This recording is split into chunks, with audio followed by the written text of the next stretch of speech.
시청자 여러분 안녕하십니까? 헬로티비 뉴스입니다. 네, 지난주 김포에서 아프리카 돼지열병 확진 농가가 나오면서 돼지 농가들은 3년 전의 악몽을 다시 떠올리고 있습니다. 돼지열병 확산에 지역에서 키우던 돼지를 모두 없앴던 김포는 아픈 경험을 되풀이하지 않기 위해서 현재 방역에 사활을 걸고 있습니다. 네, 이 소식을 취재 중인 이세진 기자 화상 연결해 보겠습니다. 자, 이 기자, 아프리카 돼지열병 발생 이후의 상황을 좀 살펴보겠습니다. 일주일 가까이 지났는데요. 김포에서 추가 확산 소식은 없습니까? 네, 다행히 추가 발생 농가는 없는 것으로 확인되고 있습니다. 아프리카 돼지열병 중앙사고수습본부에서도 김포와 파주 발생 사례 이후 추가 발병은 없었다고 4일 오전 밝혔습니다. 앞서 김포에서 아프리카 돼지열병이 발생한 건 지난달 28일입니다. 해당 농장주가 먼저 의심 신고를 했고 정밀 분석한 결과 아프리카 돼지열병으로 확진된 겁니다. 즉시 초동 방역팀과 역학조사반이 현장에 파견돼 주변 소독과 농장 출입 통제가 이루어졌습니다. 같은 날 파주에서도 한 농가가 아프리카 돼지열병 확진 판정을 받았는데요. 두 농가에서 키우던 돼지 6,300마리가 모두 살처분됐습니다. 네, 과거에 김포는 돼지열병이 확산되면서 지역의 돼지를 단 한 마리도 남기지 않고 모두 없앴던 적이 있지 않습니까? 다시 돼지를 키우기 시작한 지 얼마 되지 않아서 또 이렇게 아프리카 돼지열병이 확진이 된 건데 이번에 대응 상황은 어떻습니까? 네, 아프리카 돼지열병이 발생하면 일단 주변 방역대를 먼저 살핍니다. 일정 거리 내 농가가 있는지 확인하고 방역대 안에 들어가는 가까운 거리에 농가가 있다면 확진 여부와 관계없이 예방적 살처분 차원에서 이곳 농장들의 돼지도 함께 살처분을 합니다. 다만 이번 김포 발생 농장의 3km 안에는 양돈 농장이 없었습니다. 이에 따라 이번 확진으로는 해당 농장에서만 살처분이 이루어졌습니다. 이번에 돼지열병 확진을 받은 농가는 3년 전에도 같은 아픔을 겪었던 곳입니다. 나아가 김포시 역시 3년 전 돼지열병이 확산되면서 지역에 남은 대부분의 돼지를 살처분하고 남은 돼지는 모두 수매했던 경험이 있습니다. 뼈아픈 경험을 되풀이하지 않기 위해서 지역에선 초동 방역에 사활을 거는 모습입니다. 발생 농가 주변을 비롯해 지역 곳곳에서 가축 관련 차량들에 대한 소독을 강화했고 차단 방역에 매진하고 있습니다. 농가를 방문했던 저희 취재진도 방역팀과 함께 현장에서 취재차와 장비를 모두 소독했습니다. 네, 이번 발생 원인이 어떻게 추정되고 있는지가 궁금한데요. 역학 조사 결과 나왔습니까? 네, 같은 날 발생한 김포와 파주 농가 사이엔 역학 관계가 없었습니다. 중수부는 농장 간 수평 전파 대신에 사람이나 차량, 어떤 매개체로 인한 오염원이 유입이 돼서 농장 독립적으로 돼지열병이 발생한 것으로 추정을 하고 있습니다. 김포와 파주의 발생 농장 10km 방역대 안에서도 서로 역학관계에 있는 양돈 농장 두 곳이 있어 정밀 검사를 실시하기도 했는데 전체 음성으로 확인이 됐습니다. 또 김포와 파주 발생 농장이 이용하던 도축장에 출입한 차량들의 기록도 확인을 했는데요. 도축장에 출입한 차량이 방문한 농장에 대한 임상 검사가 있었으나 특이사항은 없었습니다. 이렇게 역학 관련 농가들이 전체 음성으로 확인이 되면서 중수부는 추가 발생 가능성은 낮게 보고 있습니다. 다만 이번 발생 농장들을 역학조사하는 과정에서 소독시설이 없는 출입구를 이용하거나 농장 내 시설 공사 탓에 사람이나 차량이 드나들 경우에 소독이 미흡했거나 하는 등 몇 가지 특이사항이 확인됐습니다. 또 최근 김포에서 돼지열병의 매개체가 될 수 있는 야생 멧돼지를 봤다는 신고도 있어서 농가들에서 방역수칙을 더 촘촘히 지켜야겠습니다. 한편 중수부는 이번 돼지열병 여파로 국내 돼지고기 수급에 영향을 미칠 가능성은 극히 제한적으로 봤습니다. 지금까지 헬로티비 뉴스 이세진입니다. 네, 잘 들었습니다. 이세진 기자였습니다. 다음 소식입니다. 만화에서 출발한 웹툰은 이제 드라마부터 영화, 또 캐릭터 산업까지 아우르는 국내 대중문화의 한 축이 됐습니다. 다양한 웹툰을 한층 더 가까이 만날 수 있는 부천 국제 만화 축제가 연휴 동안 열렸는데요. 이정아 기자가 현장에 다녀왔습니다. 이색적 분장을 한 인기 만화 속 주인공들이 총출동했습니다. 국내 만화 축제 가운데 최대 규모인 부천 국제 만화 축제. 전문 코스튬 플레이어를 비롯한 만화 애호가들이 집결하면서 축제장 곳곳에서는 간만에 흥겨운 분위기가 이어집니다. 이렇게 큰 데는 잘 없으니까 오랜만에 하니까 조금 찾아오게 되는 것 같아요. 전통을 알리고 싶어가지고 그리고 저희가 이렇게 한복을 입음으로써 이제 보여줄 수 있다는 그거 너무 좋아요 지금. 올해로 25번째를 맞는 축제의 주제는 이세계. 현실과 가상세계, 온라인 세상, 웹툰과 종이 만화 등 서로 다른 이해 중의적 의미를 담아 정했습니다. 축제의 구성도 변화를 맞았습니다. 이번 부천 국제 만화 축제는 3년 만에 전면 대면 행사로 열리는 만큼 만화 애호가들의 만남에 집중했습니다. 기존 홍보대사나 진행자를 없앴고 개막식은 무대가 아닌 한국만화박물관 로비에서 자유로운 형태로 열렸습니다. 체험 부스도 한층 다양해졌습니다. 코스프레 의상 전시, 만화 마켓을 비롯해 인공지능 기반의 웹툰 제작 신기술도 공개됐습니다.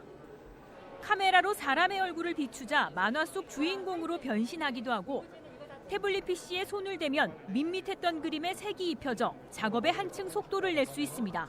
웹툰 작가들이 일주일 마감이라는 그런 일정 때문에 굉장히 과도한 노동에 시달리고 있는데 저희 인공지능 기술이 그런 제작 생산성을 높일 수 있는데 일조할 수 있다고 믿고 있습니다. 한층 풍성해진 자체 콘텐츠와 산학협력 프로그램도 관객들을 맞이했습니다. 부천 만화대상 수상작 전시가 축제 기간 동안 이어지는 동시에 웹툰 산업 종사자와 작가 지망생들이 교류할 수 있는 자리가 마련됐습니다. 만화가들이 갖고 있는 그런 창작열 이런 부분들하고 기존에 있는 산업적인 부분들이 축제를 통해서 좀 해소를 좀 해보자, 이런 부분들에 대해서 이번에 축제에 좀 많은 콘텐츠로 녹여넣었습니다. 좀 예전보다 콘텐츠량 자체가 한 20% 이상 많아졌거든요. 그래서 그런 부분들을 10분 즐기다 보면 코로나19로 인해 3년 만에 비로소 전면 대면 행사로 열린 올해 부천 국제만화축제에는 11만 명 이상 관람객이 찾았습니다. 헬로티비 뉴스 이정합니다. 계속해서 부천 국제 만화축제 소식입니다. 축제가 지난 3일 폐막한 가운데 당시 축제 전시장에 윤석열 대통령을 풍자하는 그림이 전시돼 논란이 일고 있습니다. 이 그림은 윤 대통령의 얼굴이 그려진 열차에 시민들이 놀라 도망가고 있는 가운데 조종석에는 김건희 여사가, 객실에는 검사들이 칼을 들고 탑승한 모습을 묘사했습니다. 해당 작품은 올해 전국 학생 만화 공모전에서 카툰 부문 금상을 수상한 학생의 작품으로 당시 공모전의 심사위원은 외부 전문가들로 무작위 선정된 것으로 전해졌습니다. 이에 대해 한국만화영상진흥원은 매년 만화축제의 부대 행사로 열리는 학생이 그린 공모전 수상작을 전시했을 뿐이라며 진흥원은 심사 자체에 일절 관여하지 않는다는 입장을 밝혔습니다. 그동안 코로나19 여파로 인해 취소되거나 축소됐던 지역의 축제들이 잇따라 열리고 있습니다. 관객들이 오래간만에 대면으로 열린 축제를 즐기기 위해 현장을 찾았는데요. 부천 상동 일대에서 부천국제 만화축제가 열렸다면 부천역 마루광장에서는 제7회 부천 세계 비보이 대회가 지난달 30일부터 사흘간 열렸습니다. 3년 만에 대면 행사로 열린 이번 대회에는 21개국에서 온 댄서 200여 명이 참가해 실력을 겨뤘습니다. 정말 3년 만에 나와서 너무 일단은 기뻐요. 그동안 그래도 저희가 끊어지면 안 되기 때문에 온라인으로 진행을 했었는데 비대면으로 굉장히 약간 좀 가슴이 채워지지 않는 느낌이 굉장히 있었고, 모두가 이렇게 서로 대면하면서 그동안 좀 억눌려 왔던 걸 좀 해소하는 게 되게 중요한 부분이라고 생각합니다. 대회의 주 종목은 브레이킹, 개인전, 단체전을 비롯해 비보이, 팝핑, 힙합 등을 비롯한 모든 춤 장르를 합친 개념의 올 장르 퍼포먼스 등이었습니다. 관중들은 오래간만에 눈앞에서 펼쳐지는 춤꾼들의 대결에 큰 박수를 보내며 환호했습니다. 비보잉이 브레이킹이 되게 많은 연습이 필요한, 기본기조차가 많은 연습이 필요한데 저렇게 배틀 잘하는 거 보면은 대단해요. 부천 세계 비보이 대회는 부천 지역을 기반으로 활동하는 비보이 팀 진조크루가 주관하고 있습니다. 한편 브레이킹이 오는 2024년 파리올림픽 정식 종목으로 채택된 가운데 오는 21일부터 이틀간 세계 선수권 대회가 올림픽 공원에서 열릴 예정입니다. 4년 만에 열린 부평 풍물대축제도 성황리에 마무리됐습니다.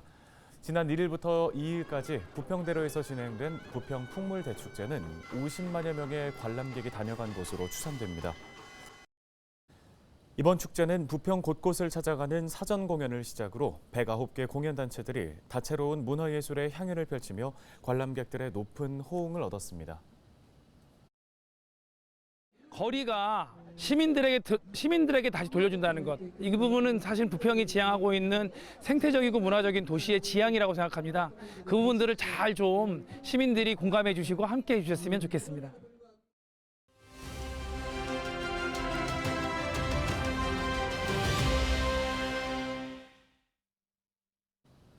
다음 소식입니다. 부평구의회가 최근 장례식을 치르기 힘든 무연고 사망자 및 저소득층에게 공영 장례를 지원해주는 조례를 통과시켰습니다. 네, 해당 조례안을 발의했던 김숙희 부평구의회 의원과 함께 관련된 이야기 나눠보겠습니다.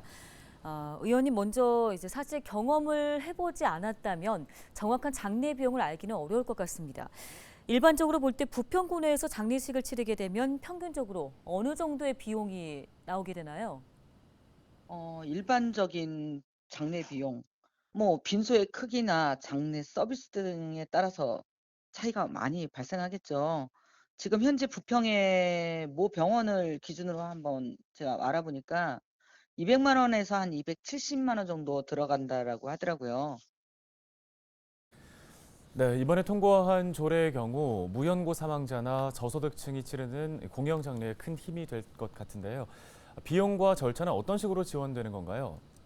사실 무연고자 지원 조례는 인천시에 지금 돼 있는 상태입니다.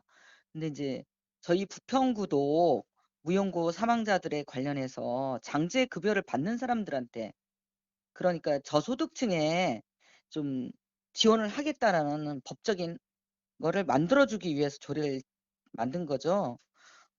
지원하는 거는 장례용품이나 장례 음식, 장소, 임대료 등 이런 것들을 포함해서 장례 비용이 한 80만 원 정도 범위에서 집행되는 걸로 알고 있어요. 시에서 주는 예산과 저희 구에서 지원하는 예산이 50대 50으로 매칭을 해서 하는 사업이에요. 근데 저희 부평구는 어, 위탁을 했습니다. 부기상조라는 업체에다가 위탁을 하면서 80만 원 정도 예산을 다 소모해서 쓰는 게 아니라 현재 제가 알기로 33만 원 정도의 예산이 투여되는 걸로 알아요. 그럼으로써 예산 절감에도 앞장서고 있다라는 얘기를 좀 드릴 수 있습니다. 예, 그렇다면 이 통과된 조례안으로 앞으로 이제 공영장례 지원 제도를 이용하는 주민들은 좀 어느 정도 좀 늘어날 것으로 예상할 수 있을까요? 사실 예전에는 무연고 사망자가 발생하면 추모 절차 없이 그냥 화장장으로 바로 갔습니다. 근데 이제 이런 무연고자 지원 조례가 생김으로 인해서 그 마지막 가시는 길, 고인의 존엄성을 좀 유지하고 평안한 영면을 도울 수 있도록 하는 취지죠. 그리고 저소득층 특히 연고자가 있는 분들도 계세요. 근데 이제 연고자가 미성년자이거나 장애가 심한 장애인 분들도 계시거든요.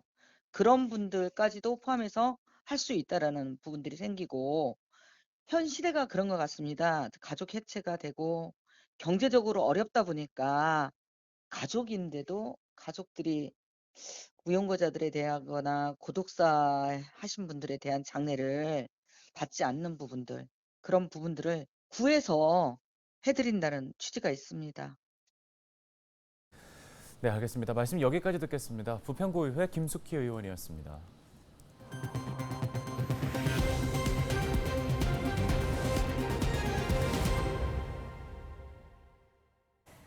감사원이 이달 25일까지 김포시를 비롯한 경기도 6개 기초자치단체의 부동산 개발 사업을 조사합니다.